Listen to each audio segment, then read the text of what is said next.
But that's my sailing license. And you have such a darling little photo there. Glamour shots. I want to see the Texas driver's license. Sure. Come on.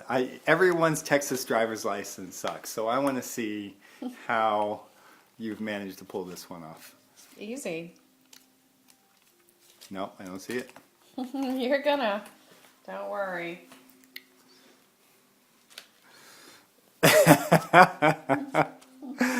That is the money. That's what you look like. Did you when actually? come from Texas? You knew that you were going to get your photo taken. That is. Did you give them that photograph, or did you actually take that photograph? Oh, the lady took it. That is fantastic. Yeah, you can pose when you need to. Sure. It's all about the angle. Do you have a good look like they? No, I don't have a side or anything. Yeah. Pretty good sailor. Can you rent a boat in? Sure. And anywhere in? Sure. Sure. You have your yacht masters. Yes. Okay. Next door, I've got the Petrosini, the boat makers. I wanted to learn how to shoot. I know how to shoot very well. I was trained with Secret Service and police officers, and yeah. I mean, if I have something, I do it, and it always takes me 3 to 6 months to learn something really good like that. But then I'm good enough to do it, and I'm comfortable with it. Language, German is now my thing, so I'm really trying to. So there's a level of adventure in everything that you're mentioning. Sure. Right. So you're not saying, what I'm not hearing is like, I love to meditate and do yoga. No, I don't love to do yoga. It's okay and it's nice and it's relaxing when I'm on a retreat or I'm especially going for that. Yeah. But I don't really have the patience for that. Right. Okay. Got it. That makes sense. What do you think is your talents and strengths? Which is, you have to brag about yourself in this example, but what would you say is what's making you rock in this world? What makes me rock is my network. That I'm able to introduce myself to people and get along with people and make them feel great and facilitate contact and make people laugh. I mean, I'm the best in my environment when I entertain, when I'm at an event or meeting new people. Okay. And introducing them to the old people that I know. Now, when you came over to Switzerland, you created waves in Switzerland. And I'm curious how you did that, because I just showed up. I was young, like Isaac Mizrahi it's not enough. There's a lot of people showing up in Switzerland, but you created this controversy as well, and you got people talking about Shawne Fielding. The whole country. There's like 5 million people here, 6 million. 7 million. 7 million? 7 million people. 7 million. The Italian part doesn't know me so well. Okay. Just the all right. Swiss German and let's just say 5 million know you, like they know your business. Sure. And how did that happen? I think it happened mainly.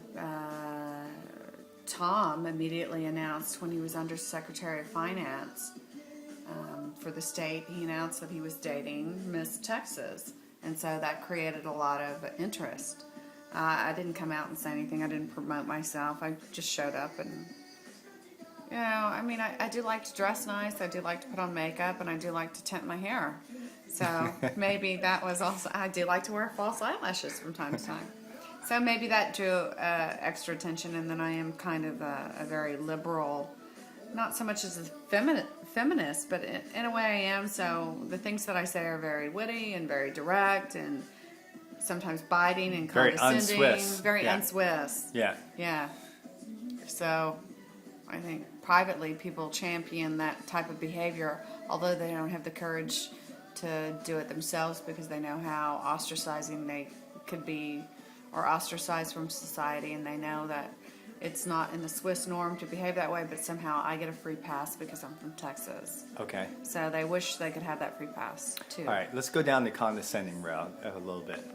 The thing is that you're an extremely... Deprecating humor. Right. I do self-deprecating, you do other deprecating, sarcasm, whatever. Sarcasm. And you would be to many people the the hot bitch. Yeah, the I know you're a mom. Okay, but sorry. I'm still a MILF.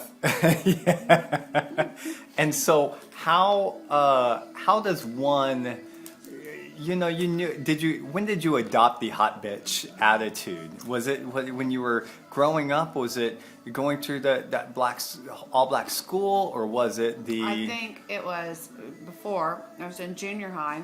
I moved a lot because my father was in the Navy, stepfather. All right. So I always had to adapt to new situations and new schools. My mother was a teacher, and usually she taught at the school I was at. So that was great. But I think I first realized when I was going through puberty, and I worked at a water park. Okay. Of course, what else? As a lifeguard. And then I noticed the attention I got from my body and being 14 or so. And just at that nascent, going through that, my whole life changed, because before I was really a tomboy. All right. And I could wrestle any cousin and win, and stick fight somebody. But then I realized, oh, maybe I don't have to stick fight them. Maybe I can just do something else. Okay. So I learned how to define and incorporate that into my strategic thinking on how I would behave and how people's reactions would be toward me also. When did you know that you were starting to become famous? Well, I guess it was maybe high school or junior high. Junior high. Junior high. In what sense? I was voted the prettiest girl on campus. Okay. Yeah. And were you dating the football player, or No. how did that work? I was dating an old boyfriend from Odessa when I moved to Lubbock. Or was I in Odessa? I would think I was in Odessa. No, I was dating a boy who graduated. He was a senior and graduated, and I was a freshman. Yeah. Okay. I And went to Permian High School, so it was 9th, 10th, 11th, and 12th. So I was in the 9th grade, he was in 12th grade. that's a big deal. Yeah. Doing the freshman and senior thing, and Yeah. then that's a Right. big Deal. thing. Yeah. So that you were like protected under this body of the fact that this. His dad owned a skating rink, Oh, that's a huge. roller skating. Were you a cheerleader? I was a mascot. I tried out for cheerleader. I was a mascot in Houston, which meant I was the last on the squad to make it as a cheerleader, so I had to be the mascot. But I was the only one that could tumble because I'm a gymnast, or was a gymnast. People Can you laugh. still do a flip? Sure. I can still do a swan dive. I can still do all of that. I may hold you to that. Yeah, sure. A back flip or a front flip? On the ground, Yeah. I'll do a whip back on the ground. Why do you think you got Miss Texas? There was a lot of beautiful girls. Yeah, and a lot of repeat girls. It was my first time to do a pageant.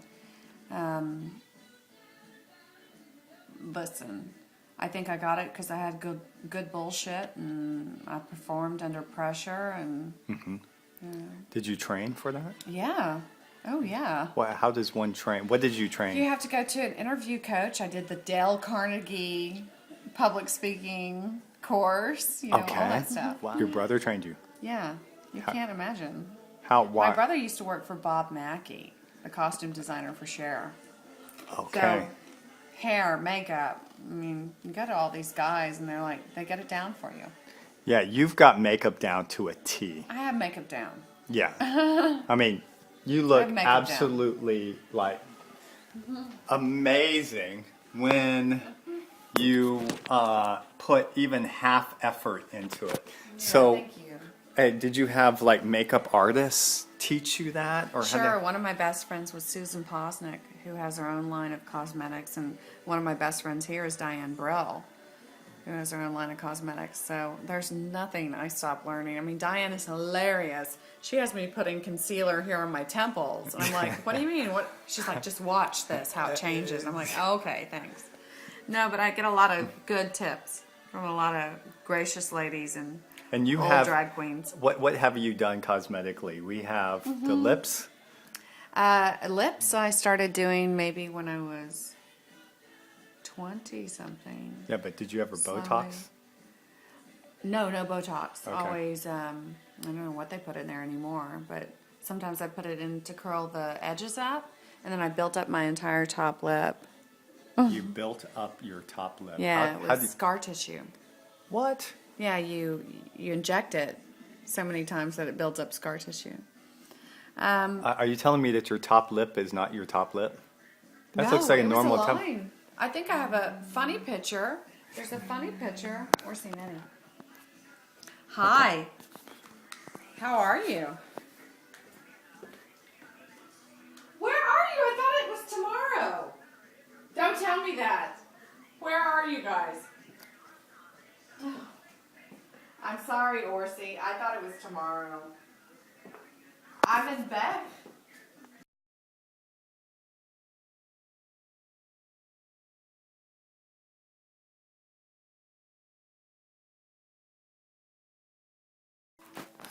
Okay, we're continuing on. Just finished talking about the idea of getting slapped in the face by Shawne Fielding, and we're continuing. Tell me about your spare time, your passions that you have. You have a lot going on. In fact, you do your German classes, but then and you've got your kids. Those are your responsibilities. And I would say, just looking at everything, you are a mom. That would be your title. Your job title is mom. You agree to that? Agree. Okay. So now you have these passions. And your passions are, let's talk about those. I like to try everything new. I like to travel. That's my number one passion. I like to see new places and new things. And I have the fortunate good luck to go to India and, I mean, every furthest away place you can imagine to visit children's orphanages and whatnot. And I just love doing that. And I love to see new cultures and how people act and how they pay their taxes. How they pay their taxes. Why don't you go see how they pay their taxes? I'm like, oh God. Yeah, I love to travel and I like to try new things mainly. So, I mean, I'm the Who type comes of person. up with these ideas for you to go to India? Does an organization approach you, or Yes. how does that work? Normally. And they say, Yeah, and- give me an example of what? Well, usually it's press generated.